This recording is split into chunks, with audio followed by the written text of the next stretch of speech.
Et donc je vais vous lire, juste deux textes. Alors, qui je suis? Donc je suis Lydie Paris, je suis, écrivaine de théâtre et metteuse en scène.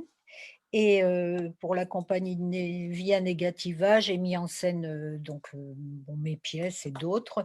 Et je suis aussi plasticienne et puis j'ai publié des poèmes en revue, des pièces de théâtre, j'ai publié aussi, un roman, L'opposante de la presqu'île, que vous voyez là, et qui est publié en Allemagne aussi. Et puis, je publie aussi des livres sur le théâtre, parce que je suis maîtresse de conférences à l'université de Toulouse 2.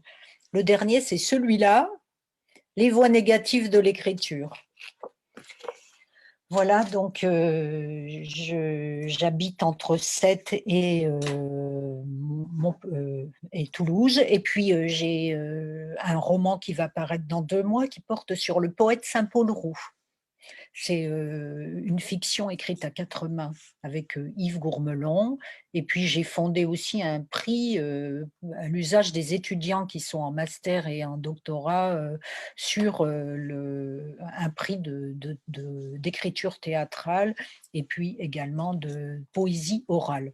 Ça s'appelle Prémisse, bon, si vous pouvez en parler autour de vous.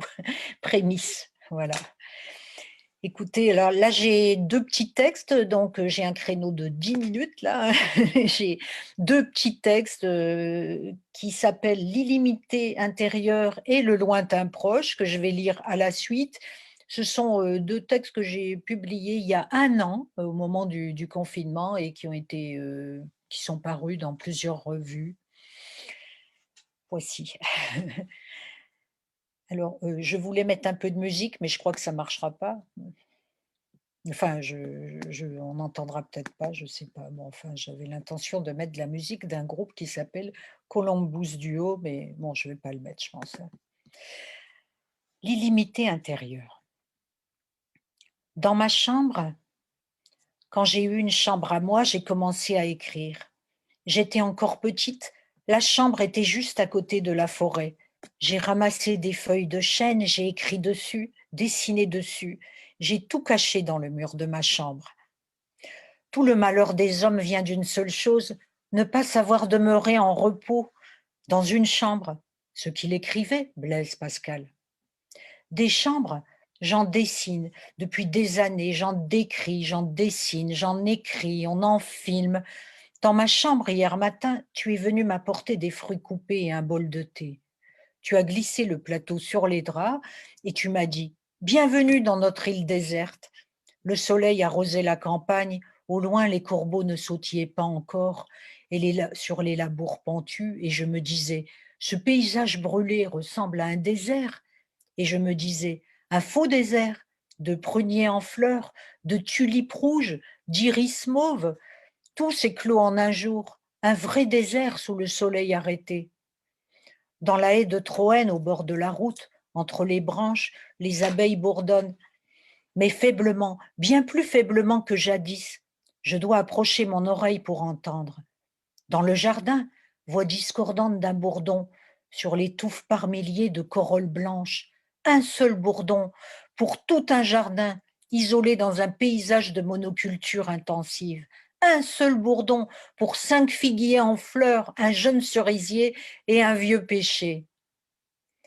Au début, on nous a pris en tenaille entre 2 injonctions contraires. Nous déplacer pour voter au premier tour, rester chez nous pour éviter toute contagion. Au début, on nous a invités à exercer notre droit de vote, mais aussi notre devoir de retrait. Ce fut le début du grand confinement. Prélude à la déclaration des devoirs. Elle avait commencé à l'écrire, Simone Veil, un jour de 1943. Qu'est-ce que nous devons? Qu'est-ce qui nous est dû? Qu'est-ce qu'on mérite? La vie t'était-elle due quand tu es né? C'est ce qu'écrivait César Pavese dans Le métier de vivre. Dans ma chambre, ma solitude est peuplée des voix des morts et des vivants. Les parents reçoivent des appels d'enfants qu'ils ne voyaient plus. Des familles fâchées se reparlent et j'appelle ma mère tous les après-midi à 2 heures, l'heure maternelle. On pourra nous contraindre à nous enfermer. mais pas à nous empêcher de rêver à un monde meilleur.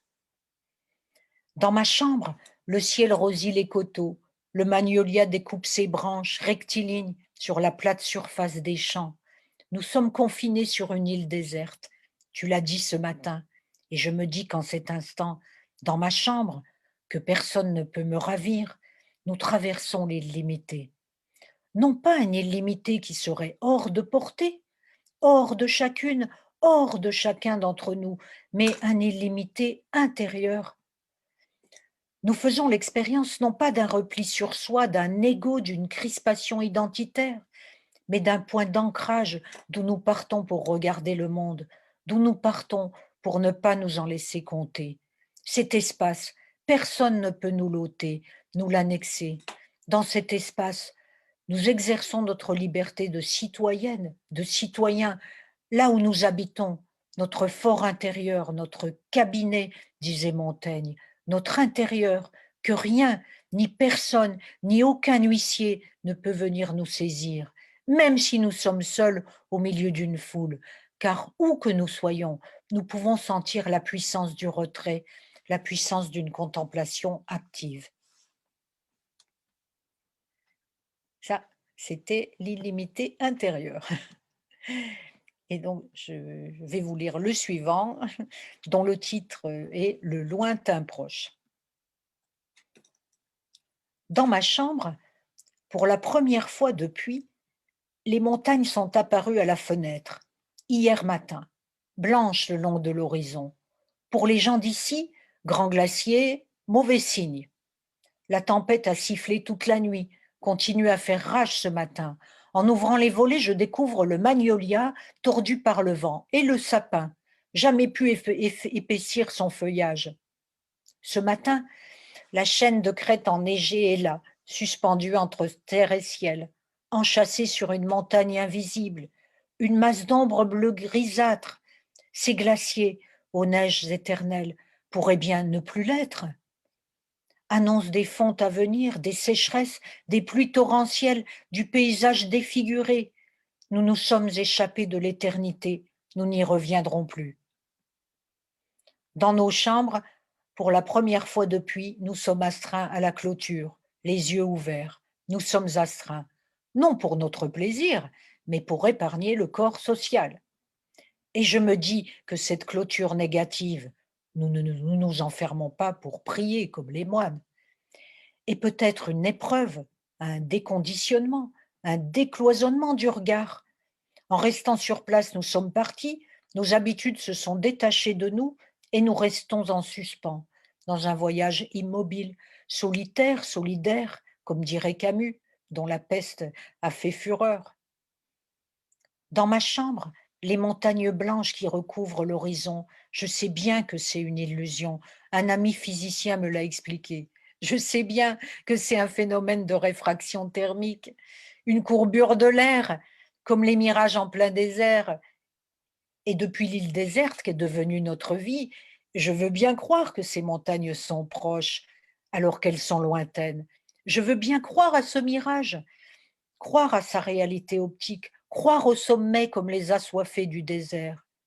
Ces simulacres de crêtes enneigées, suspendus entre terre et ciel, sans aucune assise au sol, sans aucune racine, que le point de fuite des villages, des bouquets d'arbres, des lignes électriques basse tension, d'une antenne relais téléphone mobile, je continue à croire à leur réalité.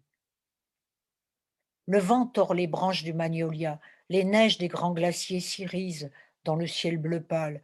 En bas, bruit de turbines lancinant, de l'essoreuse à salade que tu agites dans la cuisine. Un petit bruit lointain qui pourrait me plonger dans l'enfer, l'enfer des ignorances, mais qui annonce seulement le déjeuner. Et je me dis que la montagne paraît proche, mais qu'elle est lointaine, que la vérité des choses paraît proche, mais qu'elle est lointaine.